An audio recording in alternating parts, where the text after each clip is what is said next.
राष्ट्रवादी काँग्रेस शरदचंद्र पवार पक्षाकडून सरकार विरोधात बारामतीमध्ये हल्लाबोल मोर्चा काढण्यात आला। युगेंद्र पवार यांच्या मार्गदर्शनाखाली हा मोर्चा पार पडला। कांदा हमीभाव, वाढती महागाई आणि इंधन टंचाईच्या पार्श्वभूमीवर हा हल्लाबोल मोर्चा काढण्यात आला। गॅस दरवाढीच्या पार्श्वभूमीवर रस्त्यावर चूल मांडून भाकरी थापत सरकार विरोधात एल्गार यावेळी करण्यात आला। बैलगाडीत बसून युवा नेते युगेंद्र पवार यांनी शहरातील 3 हत्ती चौक ते प्रांत कार्यालयापर्यंत मोर्चा काढत तहसीलदार यांना मागण्यांचं निवेदन दिले। या आंदोलनानंतर युगेंद्र पवार नेमकं काय म्हणाले ते पहा। खरं तर आता रस्त्यावर उतरल्याशिवाय पर्याय कुठला दुसरा राहिलेला नाहीये आणि त्याच्यामुळं राष्ट्रवादी काँग्रेस शरदचंद्र पवार साहेबांच्या पक्षांनी ठरवलेलं आहे की महाराष्ट्रभर आम्ही आता आंदोलन करतोय। हे आंदोलन महागाई विरोधात आहे। कांद्याला योग्य तो हमीभाव मिळाला पाहिजे, ह्याच्यासाठी आम्ही सगळे इथं आंदोलन करतोय। बारामती तालुक्यातले सगळे शेतकरी इथं उपस्थित आहेत, सर्वसामान्य जनता इथं आलेली आहे आणि आमची एकच मागणी आहे की कांद्याला हमीभाव मिळाला पाहिजे। डिझेल आणि पेट्रोलचे रेट वाढत चाललेत, वाहतुकीचे दर वाढत चाललेत, खताचे दर वाढत चाललेत, पण कांद्याला अजिबात भाव नाहीये। साधारण एकरी 70,000 ते 1 लाख रुपये लागतात कांदा उत्पादन करण्यासाठी, पण आता फक्त 750 ते 1000 रुपये टन असं कांद्याचा दर असल्यामुळं शेतकऱ्यांची खूप मोठी अडचण इथं तयार झालेली आहे। कांद्याचा तर प्रश्न आहेच, महागाई विरोधात आम्ही सगळे लढतोय, पण आता बारामती तालुक्यात गुन्हेगारी पण खूप वाढत चालली आहे। मला महिला येऊन भेटतायत, त्यांना आता बारामती सेफ वाटत नाहीये। परवा मी प्रांत कार्यालयात गेलेलो, तिथं मला काही महिला येऊन भेटले की अहो दादा, ही साहेबांची बारामती म्हणून, आदरणीय दादांची बारामती म्हणून ही बारामती ओळखली जाते आणि दादांची ही बारामती असल्यामुळं आम्हाला इथं सेफ वाटायचं। त्याच्यामुळं आम्ही खरं तर इतर आमची गावं सोडून, काही महिला तर पुण्यावरून इथं बारामतीत आलेत कारण त्यांना इथं सुरक्षित वाटायचं, पण आता तसं ते वातावरण इथं राहिलेलं नाहीये। गुन्हेगारी वाढत चालली आहे, ड्रग्स, दारू, इल्लीगल भट्ट्या, हे सगळं प्रकरण इथं वाढत चाललंय। आम्हाला आता रस्त्यावर उतरल्याशिवाय कुठलाही पर्याय राहिलेला नाहीये, त्याच्यामुळं आम्हाला आता हे आंदोलन करावं लागतंय। तुमच्या माध्यमातून शासनाचं लक्ष हे या सगळ्या विषयांवर आलं पाहिजे, ह्याच्यासाठी आम्ही सगळे आता रस्त्यावर आलोय। पेट्रोल डिझेल टंचाई आहे, पेट्रोल डिझेल आपल्याला कुठेही ग्रामीण भागात मिळत नाहीये। गॅस सिलेंडर आपल्याला इथं तालुक्यात आणि महाराष्ट्रामध्ये मिळत नाहीयेत। गॅस सिलेंडरची टंचाई आहे, ब्लॅकमध्ये गॅस सिलेंडर मिळतायत, पण 4-5 हजार रुपये हे असे जे लोक ब्लॅकमध्ये विकतायत त्यांनाच तेच ते पैसे कमवतायत। हे कुठंतरी थांबलं पाहिजे। रात्री 6 ते 10 वाजेपर्यंत 2.5 महिने झाले बारामती तालुक्यात लोड शेडिंग चालू आहे। हे लोड शेडिंग पण ताबडतोब त्यांनी थांबवलं पाहिजे। परवा आम्ही ऊर्जा भवनला गेलो, तिथल्या सगळ्या अधिकाऱ्यांना आम्ही तशी विनंती केली, त्यांनी बऱ्यापैकी सगळ्या गावांमध्ये लोड शेडिंग थांबवलंय, पण आज पण काही गावं आहेत जिथं लोड शेडिंग चालू आहे। ते लोड शेडिंग लवकरात लवकर तिथं थांबलं पाहिजे। आपल्या पाण्याचा प्रश्न आहे, जानाई सिरसाईचा प्रश्न आहे।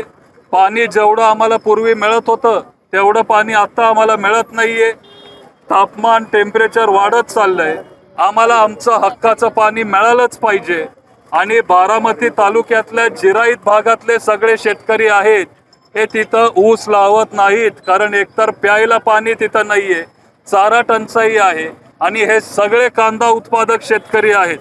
बारामती तालुक्यात साधारण 4 ते 4.5 हजार हेक्टर कांदा उत्पादक आहे आणि इथं मी सगळा डेटा काढलेला आहे, तो डेटा मी तुमच्याशी शेअर करीन।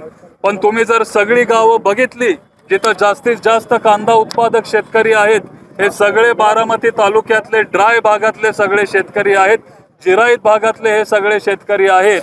आणि ही जर नावं मी तुम्हाला वाचून दाखवली तर मग सगळ्यात जास्त कांद्याचं क्षेत्र हे आपल्या मोडवे गावात आहे। 2 नंबर क्षेत्र हे बाबुर्डीमध्ये आहे।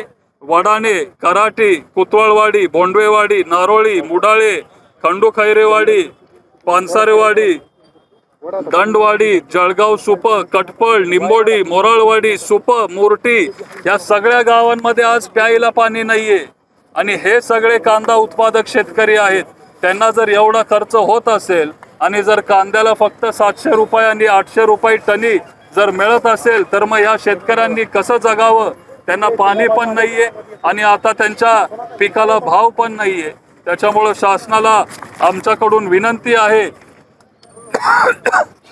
एक मागणी आहे की लवकरात लवकर बारामती तालुक्यात एक नाफेडचं सेंटर यावं. नाफेडचं सेंटर जर इथं बारामतीत आलं तर आमचे सगळे कांदा उत्पादक शेतकरी आहेत, विशेष करून जे ड्राय भागातले, जिरायत भागातले जे सगळे कांदा उत्पादक शेतकरी आहेत त्यांना एक मार्केट मिळेल. त्याच्यामुळं लगेच एक नाफेडचं सेंटर आपल्या बारामती तालुक्यात आलं पाहिजे. कांदा उत्पादक शेतकऱ्यांना तिथं दिलासा मिळाला पाहिजे. आज त्यांचं खर्च पण निघत नाहीये.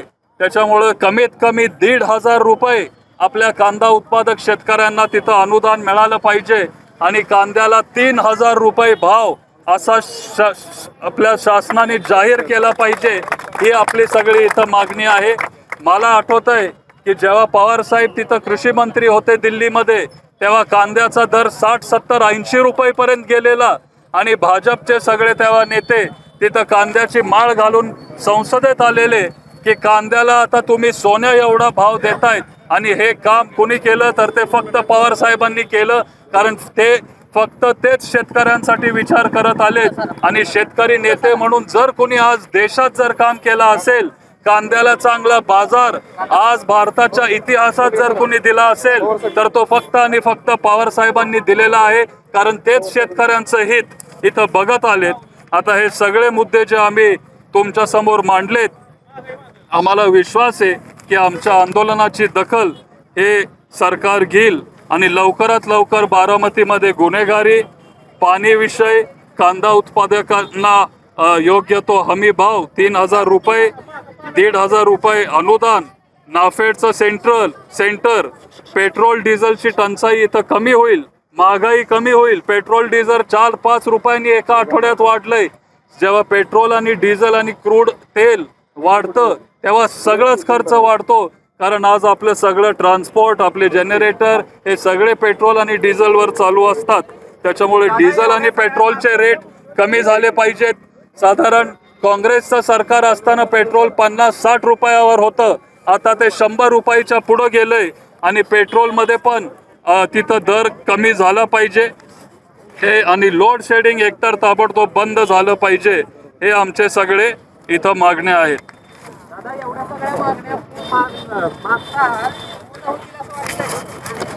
पूर्ण होतील असं खरं सांगायचं तर असं वाटत नाही पूर्ण होतील, कारण हे सरकार हे नेहमी शेतकऱ्यांच्या विरोधातलं राहिलेलं आहे. शेतकऱ्यांसाठी काँग्रेस सरकार आणि पवार साहेबांचं सरकार नेहमी हे शेतकऱ्यांसाठी काम करणारं सरकार होतं. पण आता मागचा एक 10-12 वर्षाचा अनुभव बघून असं वाटतंय की हे सरकार काय आमचे सगळे मागण्या पूर्ण करणार नाहीत. तरी आम्हाला आता रस्त्यावर उतरल्याशिवाय दुसरा कुठला पर्याय राहिलेला नाहीये आणि आम्ही प्रयत्न करतोय. आणि जोपर्यंत आमचे मागण्या ते तिथं स्वीकारत नाही तोपर्यंत आम्ही हा लढा चालू ठेवू.